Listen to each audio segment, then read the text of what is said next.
Senator Chris Coons from Delaware. Senator, thank you for joining me. Let's start on the vote today on Senator Tim Scott's police reform bill. What are you going to do?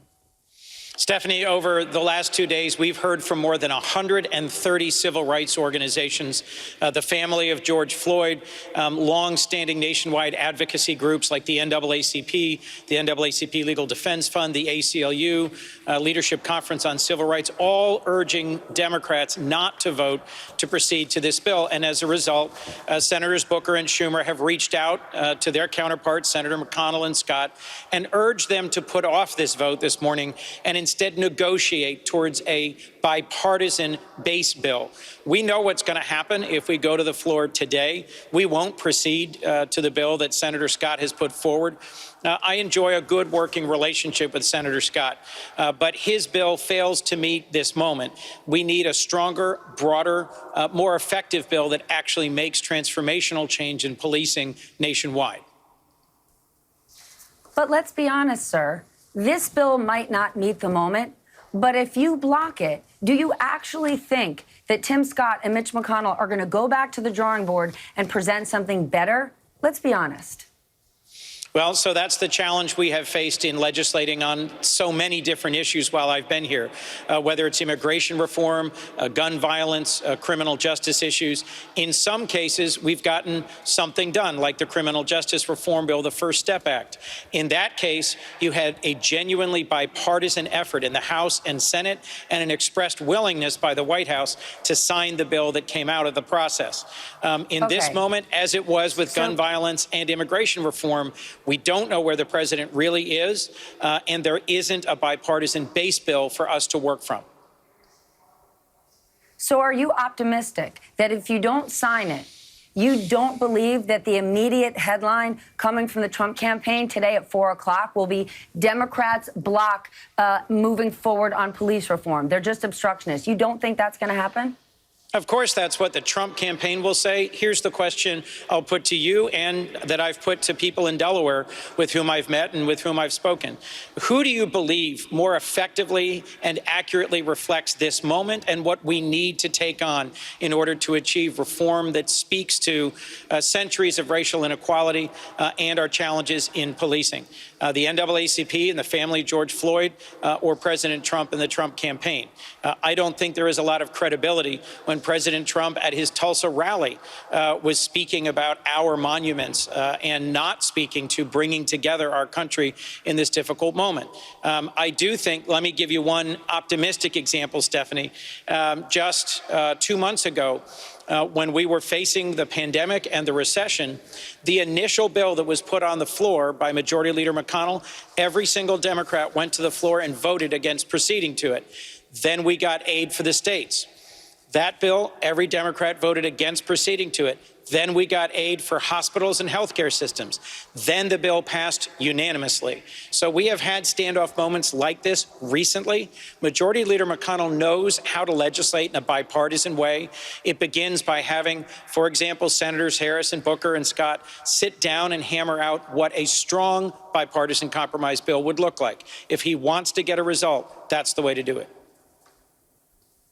Okay, let's talk about Aaron Zelinsky testifying today. This is the whistleblower. We already know that the Department of Justice has been politicized.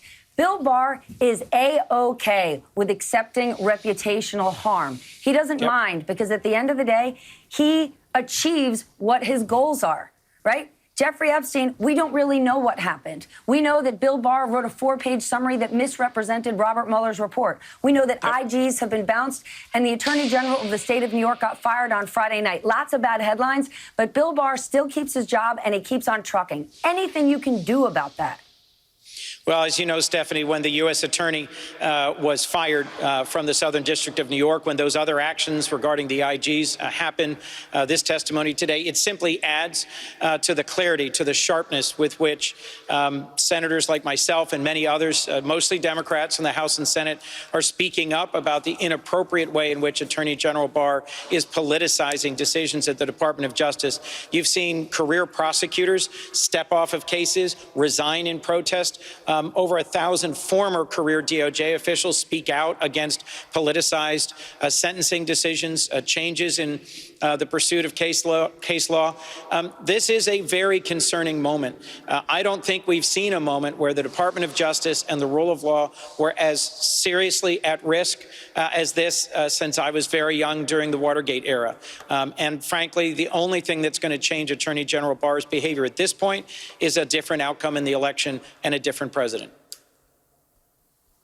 And I misspoke. I meant the U.S. Attorney, not the State Attorney General. I want to ask you about this new prioritized Paycheck Protection Program. You've joined Senators Ben Cardin and Jeanne Shaheen to introduce this, a new round where businesses with 100 people or less whose profits, whose revenues have dropped more than 50% to be eligible to get into this kind of program. Great idea. Do you plan on making it retroactive? Because I promise you, there are many companies that got some of that $600 billion that made loads. You had pharmaceutical companies getting $80 million contracts from this government, and they got PPP. Are you going to go back and change the rules for those businesses? Because they didn't get hurt. They got hooked up.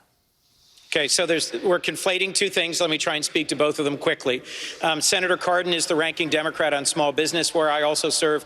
I'm the ranking Democrat on the Appropriations Subcommittee that funds the SBA. Senator Shaheen's been a great leader in this effort. We are working to find a Republican lead co-sponsor, and I'm optimistic.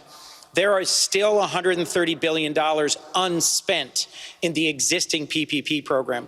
What we're trying to say is there should quickly be a second round of PPP available for smaller companies that took the hardest hits. I pressed Secretary Mnuchin in the last Small Business Committee hearing we had to be more transparent about what companies receive PPP loans for what reasons. After initially resisting, he took some steps over the weekend to be more transparent in terms of which companies got the PPP loans. We need to do more for accountability and transparency. To your point, there were a number of large and publicly traded companies that took these loans that should not have received them.